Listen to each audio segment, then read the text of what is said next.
guys, welcome back to my channel. It is now day 2 of foundation week where we talk about a new foundation every day of the week for 5 days. Today we are talking about the very raved about Hourglass Vanish foundation stick. This is a pretty pricey foundation. So yeah, you guys know how much I love you when I spend this much on a foundation. I forgot to mention in yesterday's video that I'm pretty much using the same base products with all the foundations I'm trying in this series. So I'm using the same primer, moisturizer, setting spray, powder, all that jazz. Just because I don't want to botch the results, these are the products that I use on a daily basis. I know that they work for me. So I've had this foundation on since 7:30 this morning. It is now 9:08. So we're going on 14 hours. It's been a real long day. Today's election day and I'm ready for it to end. Let's go ahead and start with the description on the Sephora website. So this foundation is $46 and you can find this wherever Hourglass is sold, and it comes in 26 shades, so it has a really good shade selection. So I'm in the shade Linen, and I don't really know how close to the lightest one this is. I think it's like the 3rd or 4th one up, because online it doesn't go in order of lightest to darkest. So, oh wait, so they describe this as a very light, warm undertone, and this matches me perfectly, so I'm pretty happy with the shade. So online it says, a long-wearing foundation stick with the coverage of a concealer, fluidity of a liquid, and weightlessness of a powder for invisible full coverage. So that was a short description. It says, a long-wearing waterproof formula provides 12-hour coverage, and the innovative formula adjusts to your body's temperature to effortlessly blend into the skin. It says the intense concentration of pigment allows for the fullest coverage while maintaining a weightless feel on the skin. And that's pretty much all it says. So I've heard a ton of good things about this foundation, which is why I went out and picked it up for this series. I've heard people with dry skin love this, people with oily skin love it. So it seemed like it was going to work for pretty much everyone. I do have mildly oily skin. It's not super oily. I don't get shiny or oily throughout the day. That's never a problem I have. And I forgot to mention this comes with 0.25 ounces. So you usually get 1 ounce in a liquid. You're not getting a whole lot in these stick foundations. So as far as the shape goes, it does have this different kind of triangle shape where, I mean, it doesn't really do anything much different. So it says, for precise application along the contours of the face. Okay, but you're not blending it out with this. I have worn this several times. I've worn it I think 3 or 4 times, and I don't really like it. I will say today is one of those days where it does look better, and it actually looks really good on camera, so the camera's doing it way better justice than I think it deserves. So first of all, I do find this to be a medium to full coverage. Pretty much everyone I watched said that this was a full coverage right off the bat. I didn't find that to be true. Like, I did have to build it up, and I don't even have a whole lot to cover. Like, I don't have a lot of breakouts or anything, but I will say this is a medium to full kind of buildable coverage. As far as the finish goes, this is definitely a matte finish. I really didn't expect it to be a matte finish because, I don't know, when I think of a foundation stick I think of more dewy or glowy, but this is definitely matte, and this is one of those finishes where it's a pretty flat matte. It's just not very flattering on the skin. If you have large pores, it emphasized my large pores before I actually set it with the powder, but the powder I've been using, which is the e.l.f. HD setting powder, it really does fill in the pores and makes it look a whole lot smoother and a whole lot softer. So I feel like that's really helped this foundation a whole lot, because before I set it, it looked like my pores were like, boom, the moon was my face.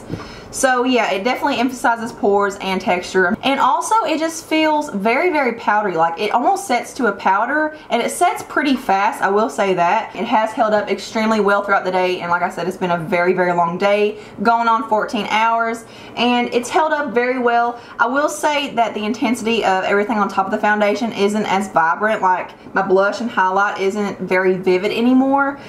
It looks very dry on my skin, and like I said, I have oily skin, so it shouldn't really look like that, but it looks pretty cakey and kind of powdery, and in certain areas like on my chin and around my nose and on my nose, it's faded off quite a bit, and you can see a lot of redness. It looks really dry under my eyes, and my under eye concealer and everything is faded off quite a bit. I can see my dark circles, which usually I don't have a problem with that fading, but today I did. Oh my god, it is like caking up around here.